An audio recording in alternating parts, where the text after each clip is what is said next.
Sir இப்போ என்ன pasta போட்டு சாப்பிட்டு இருக்கீங்க? பாஸ்தா பட்டர் மசாலா, கரெக்டா? பாஸ்தா பட்டர் மசாலா எப்படி சார் இருக்கு? உங்க ஹானஸ்ட் ஃபீட்பேக். சூப்பராக இருக்குங்க சார். நல்லா இருக்கு. நல்லா இருக்கு சார். நான் இப்போ தான் ஃபர்ஸ்ட் டைம் பாஸ்தா சாப்பிட்றேன். நல்லா இருக்கு. ஃபர்ஸ்ட் டைமே சூப்பராக. பெண்ணே காம்பினேஷன் நல்லா இருக்கு. ஆலிவ்ஸ் எடுத்து கொடுக்குதா? சூப்பராக இருக்குங்க சார். சார் உங்களுடைய கருத்து? அதில் இந்த மசாலாவோட ஃப்ளேவர் தான் நல்லா இருக்கு. சூப்பராக இருக்கு. நார்மலாக சாப்பிட்றத விட இந்த மசாலா ஃப்ளேவர் சாப்பிட்றது நல்லா இருக்கு. மேடம் உங்களுடைய கருத்து? நல்லா இருக்கு, சூப்பரா இருக்கு சார். ஒன்றும் பிரச்சனை இல்லை. நீங்கள் வந்து எங்க ரிப்பீட்டட் ஸ்டூடெண்ட். போன வாட்டி வந்திருக்கீங்க, இந்த வாட்டி திருப்பி வந்திருக்கீங்க. அடுத்த கோர்ஸ் 2 கோர்ஸ் ஸ்டார்ட் பண்ண போகிறோம். எல்லாத்துக்கும் நீங்கள் ரிப்பீட்டட் கஸ்டமர். சூப்பராக இருக்கு சார். நல்லா இருக்குல்ல சார்? உங்கள் கடையில் கண்டிப்பாக போடுவீங்கல்ல? சத்தியமா? ஓகே சரி. என்ன கருப்பட்டி காய் போறீங்களா? கூட வேணுமா? ஒரு 2 ஸ்பூன் கொடுங்க சார். இல்லை 1.5 போடலாம். 2 அதிகமாகிடும் சார். உங்களுக்கு சுகர் கூட வேணா சுகர் கூட.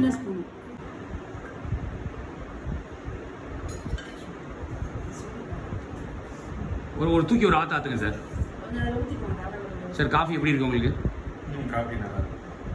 மேடம் காஃபி குடிக்கணும். குடிச்சிங்களா? ஆக்சுவலி குடிச்சிங்களா?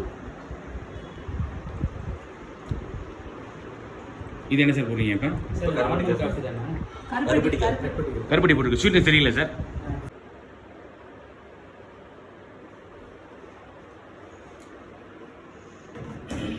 சார் பார்க்க எப்படி சார் இருக்கு? அட்ராக்டிவாக இருக்கா? இதே மாதிரி நம்ம என்ன பண்ணலாம்? ரெட் மூன் போடலாம், பர்பிள் மூன் போடலாம்.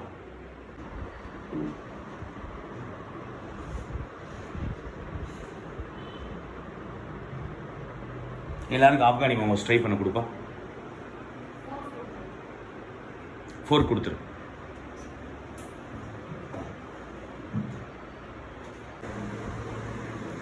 இப்போ வந்து சார் சின்ன கடையாக இருக்கும்போது கிச்சனை ரைஸும் மறைக்காதீங்க. ஸ்டாஃப் கம்மியாக வச்சுருக்கீங்க. அப்போ என்ன ஆகும்? தொடர்ந்து இருந்ததுன்னா ஸ்டாஃப் அட்லீஸ்ட் ஏதோ ஒரு வேலையை பார்த்துக்கிட்டு கஸ்டமர் வந்து அட்டென்ட் பண்ணுவாங்க. இது என்ன ஆகும்? கஸ்டமர் வெளியே இருப்பார், ஒரு ஸ்டாஃப் வருவார், கலந்து வந்து உள்ளே போவார், திருப்பி கஸ்டமர் எப்படி கூப்பிடுவார்? அப்போ சிறு கடைகளுக்கு நீங்கள் வந்து தயவு செஞ்சு ஓப்பனாக வந்து கொஞ்சம் நீட்டாக வச்சுக்கணும். ஏரியா நீட்டாக தான் வச்சுக்கணும். பின்னாடி 8 அடி இருக்குது. சிங்க்கு செட் பண்ணிட்டீங்க. பின்னாடி டேபிள் போடலான்னு முடிவு எடுத்துட்டீங்க. Work station முடிவாயிடுச்சு. ஃப்ரீசர் எங்கே வைக்கணும்? அப்போ நீங்கள் வந்து ஃப்ரீசர் வைக்கணும். டீப் ஃப்ரீசர் வைக்கணும்.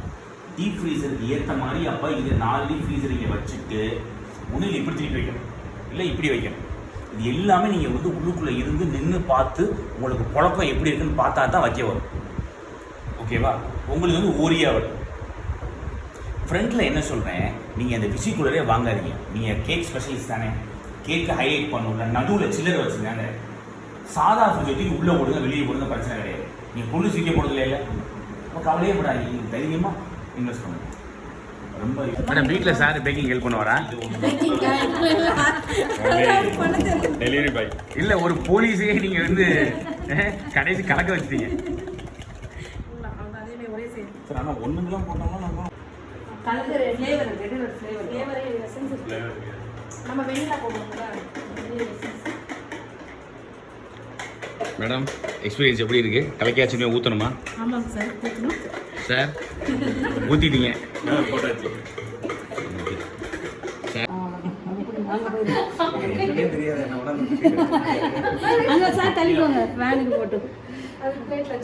அவர் சார் திருடனை பிடிச்சிருவாரு. திருடனை பிடிக்கிற அதெல்லாம் ஃபேமிலிஸ் பிடிக்க முடியாதா சார்? ஆற வைக்கிறது வந்து ஏன்னா சார் கொஞ்சம் கிறிஸ்பியாக இருக்குது. ரொம்ப ஆற வச்சா உடஞ்சிரும். ஏன்னா நம்ம வந்து யூஸ் பண்ணது வீட்டு. மேடம் ஒரு நிமிஷம் இது பேச.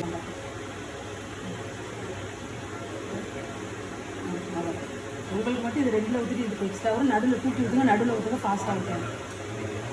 நடுவில் ஊற்றிக்கணும், கொஞ்சம் வேகமாக ஊற்றுங்க. நடுவில் ஊற்றி கொஞ்சம் வேகமாக ஊற்றுங்க. இதில் ஊற்றுங்க. தோசை ஊற்றுற மாதிரி தான் அட்ஜஸ்ட் பண்ணிக்கலாம். ஃபஸ்ட்டு கடைசியாக அட்ஜஸ்ட் பண்ணிக்கலாம். ஊற்றிட்டு கடைசி டச்சப் பண்ணிங்க. ஃபுல்லாக கேப் இல்லாமல் ஃபுல்லாக டச்சப் பண்ணிடுங்க. இது நடுவே சேர்க்கணுமா? ஃபுல்லாக சேர்த்துங்க. ஃபுல்லாக கேப் அட்ஜஸ்ட் பண்ணுங்க. Super, very good. Cap adjust பண்ணலைன்னா ஓட்ட விடுங்க எடுக்கிறப்போ. அதெல்லாம் சார் நீங்கள் வேலை வாங்கிட்டோம் சார். சொல்லுங்கள் எப்படி இருக்குது வேஃபிள்ஸ் போட்ட எக்ஸ்பீரியன்ஸ் எப்படி இருக்குது? கொஞ்சம் ஈஸியாக தான் இருக்குது. ஈஸியாக தான் இருக்குது. பழகிட்டீங்களா? ஃபஸ்ட்டு வாட்டி போட்டு உங்களுக்கு குக்கிங் ஈஸியாக இருக்குது. Okay okay okay. Thank you sir. All the best. Brownie waffles ready. இது ஜாயின் பண்ணுங்க சார்.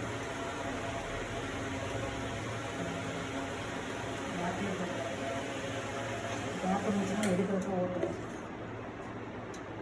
பர்ஃபெக்டாக இருக்குது சார். இங்கே கொஞ்சம் இங்கே ஆப்பிள்ஸ் மாவு கலக்கிறது ஈஸியாக இருந்துச்சா சார்? வெளியில் நான் வரைஞ்சிடும். ஓகே, அவ்வளோதான் சார். க்ளோஸ் பண்ணி கொஞ்சம் பொருளாக இருக்குது. சூடாக இருக்குது. நீங்கள் 4 நிமிஷம் வச்சா கூட போகும் சார். ஏன்னா 2 ஊற்றுறதுனால 4 எங்கடா 2 ஊற்றிருக்காங்க இல்லையா? அதனால 4 வச்சா போதும். க்ளோஸ் பண்ணுங்க சார். இதிலே பாதி வெந்துடும். அதனால நீங்கள் டக்குன்னு க்ளோஸ் பண்ணிவிட்டு 4ல் வச்சுருங்க. ஓகே.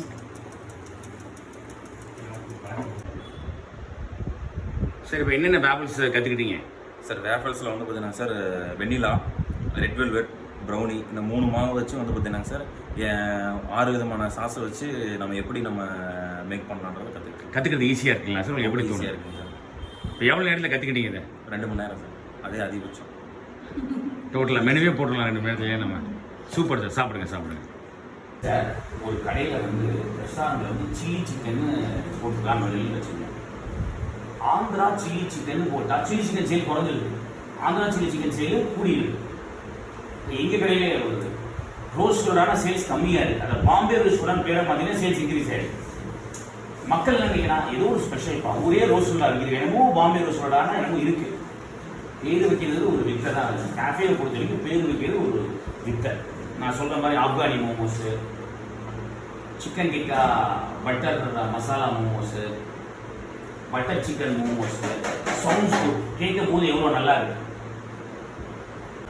இப்போ வந்து மேடம் பாஸ்தா வந்து நாங்கள் காட்டுற போர்ஷன் உங்களுக்கு கம்மியாக இருக்குது நீங்கள் ஃபீல் பண்ணீங்க அப்படின்னா, நீங்கள் வந்து ஒரு கடையில் சொன்னீங்கல்ல, பாஸ்தா பொறுத்த வரைக்கும் 50 கிராம் போட்டால் 150 கிராமாக மாறும். வெயிட் வந்து இன்டூ 3 ரைஸ் மாதிரி தான். அப்போ அந்த குவான்டிட்டி கொடுக்குறோம். அந்த குவான்டிட்டி எப்படி கண்டுபிடிப்பீங்க? என்ன பண்ணுங்க, அவர் பாஸ்தா பார்சல் வாங்கி வீட்டில் கொண்டாந்து வச்சு வெயிட்டு போடுங்க. அவர் பாஸ்தா 300 கிராம் இருந்துச்சுன்னு வச்சுருங்க, வெஜிடபிளாக சேர்த்து கொஞ்சமாக தான் இருக்க போகுது. அப்போ ஒரு 100 கிராம் பாஸ்தா போட்டுருக்காருன்னு அர்த்தம். Very simple. இப்படி தான் நீங்கள் காம்படிட்டிவோட அனாலிசிஸ் வந்து இப்படி தான் பண்ணணும். ஓகேவா மேடம்? ஒயிட் பாஸ்தா வந்து உங்கள் கடையில் வந்து ரெகுலராக வச்சுருக்கேன். இப்போ ஸ்டாஃப்லாம் சொல்லுவோம் கடையில் என்ன ஸ்பெஷல், எல்லாமே ஸ்பெஷல்மா. அப்படி சொல்லவே கூடாது. உங்கள் கடைக்குன்னு ஒரு சிக்னேச்சர் வச்சுக்கணும். நான் சொல்கிற மாதிரி நான் சொன்ன பாஸ்தா பட்டர் மசாலா, இந்த பட்டர் சிக்கன் யூஸ் பண்ணி பண்ணுறது எல்லாமே வந்து நீங்கள் வந்து ஸ்பெஷலாக வச்சுக்கலாம். உங்கள் கடையில் வந்து அப்போ மக்கனி சாஸ் வந்து ஸ்பெஷலாக சிக்னேச்சராக கொண்டு போகணும். கேட்டாலும் எங்களோட சிக்னேச்சர் சாஸ்னு எங்களோட சிக்னேச்சர் டிஷ்ஷுன்னு சொல்லணும். நீங்களே சொன்னால் கூட எல்லாம் கேட்பாங்க, மேடம் உங்கள் கடையில் நல்லாயிருக்கும் சார், நம்ம கடையில் நல்லாயிருக்கும் நீங்கள் சொல்லித்தானே சார் ஆகணும். அப்போ உங்களுக்கு இது சிக்னேச்சர் கொண்டு வாங்க. திருப்பி மோமோஸ் இதே மக்கனி சாஸ் யூஸ் பண்ணுறாங்க. ஒட்டு பார்த்து உங்கள் கடையில் வந்து மக்கனி சாஸ் ஸ்பெஷல். ஓகேவா? யூடியூப்பில் ஒரு ஐட்டம் பார்க்குறீங்க சார். யூடியூப்பில் மேடம் ஒரு புதுசாக ஒரு பாஸ்தா பார்க்குறாங்க, கடையில் வந்து உடனே போடணும்னு நினைக்கிறீங்க. என்ன பண்ணுங்க, சிஸ்டத்தில் ஓப்பன் ஆகிட்டு சேர்க்கணும். சாட்டர்டே சண்டே போட்டு ட்ரையல் பார்க்கலாம். எப்படி இல்லைன்னா ஒரு போர்டில் எழுதி போடலாம். சிம்பிள் ஒய் போர்டு வச்சுக்கணும். 2000 ரூபா செகண்ட் ஸ்டாண்டர்டாக ஆகும். இன்றைக்கி என்னோட ஸ்பெஷல் வந்து பேசில் பெஸ்டோ பாஸ்தா. எக்ஸாம்பிள் நான் கற்றுக் கொடுத்தப்போ நீங்கள் கற்றுக்கிறீங்க. அப்போ அந்த வீக்கெண்ட் ஸ்பெஷலில் எழுதுங்க. வீக்கெண்ட் ஸ்பெஷலில் வந்து இந்த வீக்கெண்ட் வந்து கஸ்டமர் வந்து வாங்கி சாப்பிடணும். சனியாக தான் கொட்டினோட பாதி கிடையாது. சனியாக வாங்கி சாப்பிட்டு கஸ்டமர் நல்லா இருக்குன்னு சொல்லிட்டாங்கன்னு வச்சுக்கலேன், நீங்கள் உடனே என்ன பண்ணலாம், அந்த மெயின் ஒன்று ஒரு 2 மாதத்துல சேர்த்துக்கலாம். உங்களுக்கு என்னென்ன தோணுதோ ட்ரை பண்ணலாம். இன்றைக்கி ஸ்பெஷல், இன்றைக்கி ஸ்பெஷல், இன்றைக்கி ஸ்பெஷல். புதுசாக ஒரு விஷயம் கற்றுக்கிறீங்க, புதுசாக ஒரு விஷயம் பார்க்குறீங்க. என்ன எனக்கு என்ன பிரச்சனை உங்கள் மெனுவில் இல்லையே, ஒரு போஸ்டர் ரெடி பண்ணுவேன். யோசிக்கவே வேண்டாம். போஸ்டரும் தேவையில்லை, மெனுவும் தேவையில்லை.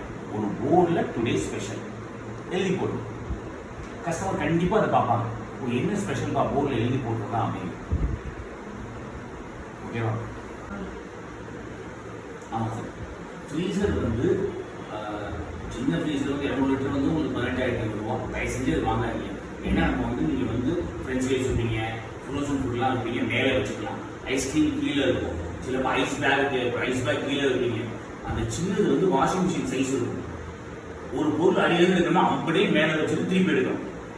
ரொம்ப சிரமம். நீங்கள் பண்ணுறது வந்து இது பக்காவாக இருக்கும். மேலே பூரா உங்களுக்கு பேஸ்கெட் வந்துடும். அதெல்லாம் எல்லாம் வச்சுக்கலாம். கீழே அப்படி பேஸ்கெட்டை கழுவிட்டு என்ன வேணாலும் எடுத்துக்கலாம். வேலை மிச்சம், சர்வீஸ் ஃபாஸ்ட்டாக இருக்கும். எலக்ட்ரிசிட்டியில் ஒர்க் ஆகும். ஸோ 2.5 mm வயது கண்டிப்பாக மினிமம் வந்து இது போட்டுருங்க.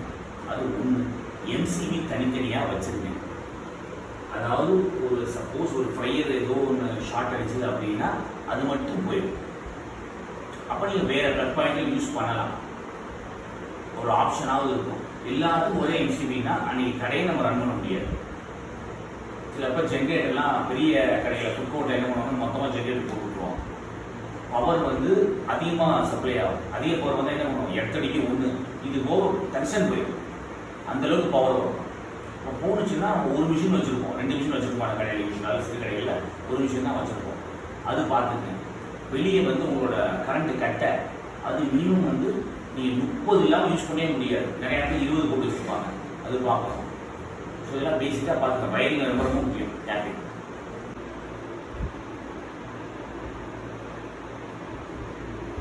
எவ்வளோ குவான்டிட்டி இருக்குதோ அதை அப்படியே பாதி ஆயிடும். இப்போ நீங்கள் இது வந்து 120 இருக்குன்னா வறுத்து எடுத்தீங்கன்னா 60 தான் இருக்கும். எல்லாமே மெஷரிங் ஸ்கேல் வச்சு அளந்துக்கோங்க.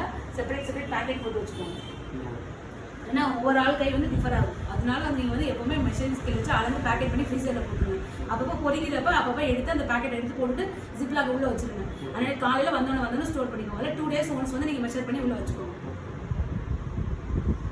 இது என்ன வந்து 180 ஆன் பண்ணி இப்போ தான் ஆன் பண்ணிக்கலாம். 180 வச்சுருக்கேன் சார். செக் பண்ணிக்கோங்க. சூடானதுக்கப்புறம் கை வச்சு பார்த்துக்கோங்க. ஹாட் ஹீட் ஆகிடுச்சான்னு செக் பண்ணி பார்த்துட்டு இதில் கொட்டி ஃபுல்லாக பரப்பிடுங்க. ஒன்று மேலே ஒன்றா போடக்கூடாது, ஃபுல்லாக ஸ்ப்ரெட்டாக இருக்கணும். அதுக்கப்புறம் உள்ளே இறக்கணும். அப்படி அது வந்து ஒரு 3 minutes ஆகும் வேகிறது. போடலாம். ஃப்ரிட்ஜிலேருந்து எடுத்தோன்னே போடலாம். எல்லாமே ஃப்ரிட்ஜிலேருந்து எடுத்தோன்னே போடலாம். இதெல்லாம் வெந்துடும் சார். உங்களுக்கு ஸ்டஃபிங் உள்ள ஐட்டம் தான் வேக லேட் ஆகும். ஸ்ப்ரிங் ரோலு, மோமோஸ் அந்த மாதிரி ஐட்டம் தான் உங்களுக்கு வந்து எண்ணெய்க்குள்ள வேகிறது லேட் ஆகும். இதெல்லாம் லேசர்லாம் டக்கு டக்கு வேகும். ஃப்ரெஞ்ச் ஃப்ரைஸ் எல்லாம் டக்கு டக்கு வேகும். இருக்குது. அது யூஸ் பண்ணால் பெரிய பெரிய ஃப்ரெஞ்ச் ஃப்ரைஸ் அப்படின்னு சொல்லுவாங்க. பெரிய பெரிய ஃப்ரைஸ் போட்டு மேலே சீஸ் டிப் கிடைக்கும். அதை யூஸ் பண்ணி டெஸ்ட் பண்ணிங்கன்னா சீஸி பெரிய பெரிய அப்படின்னு சொல்லுவாங்க. அதுக்கப்புறம் வந்து நம்ம இதில் வந்து ஆந்திரா பொடி அப்படின்னு சொல்லி யூஸ் பண்ணுவோம். நம்ம இட்லி ஆந்திரா பொடி யூஸ் பண்ணி ஒரு ஃப்ரெஞ்ச் ஃப்ரைஸ் பார்ப்போம். அப்புறம் நம்ம இப்போ வந்து கும்ஃபு ஃப்ரைஸ் அப்படின்னு வந்து பார்ப்போம். அது வந்து சிஷ்வான் சாஸ் போட்டு வெஜிடபிள்ஸ் யூஸ் பண்ணி கொஞ்சம் பார்ப்போம். அது வந்து கிட்டத்தட்ட பேல் பூரி அந்த மாதிரி வருவோம். சார் வேப்பிள்ஸ் போடுறதுக்கு முன்னாடி உங்களுக்கு ரொம்ப யோசனையாக இருந்துச்சு சார், கற்றுக்கிறது ஈஸியான்னு கேட்டிங்க. இப்போ எப்படி சார் ஃபீல் பண்ணுறீங்க? மைண்ட் இப்போ ஃப்ரீ ஆகிடுச்சு சார். ஐடியாஸ் கிடைச்சிது. ஏன்னா அதுக்கு முன்னாடி ரொம்ப கஷ்டமாக இருக்கும்னு பார்த்தேன். ஒரு 10 minutes இது ஈஸியாக முடிஞ்சது. எந்த ஒரு விஷயமே கற்றுக்கிற வரைக்கும் கஷ்டம் சார். விஷயத்தை கற்றுக்கிட்டிங்கன்னா பயங்கர ஈஸி. ஏன்னா எனக்கு இதில் எக்ஸ்பீரியன்ஸ் இல்லை. இது ஒரு 10 minutes என்னால் ஓரளவுக்கு அப்சர்வ் பண்ண முடியும் சார். Okay sir. ஓகே. எல்லாம் ஃபார்முலா தான் சார். ஓகே. ஓகே.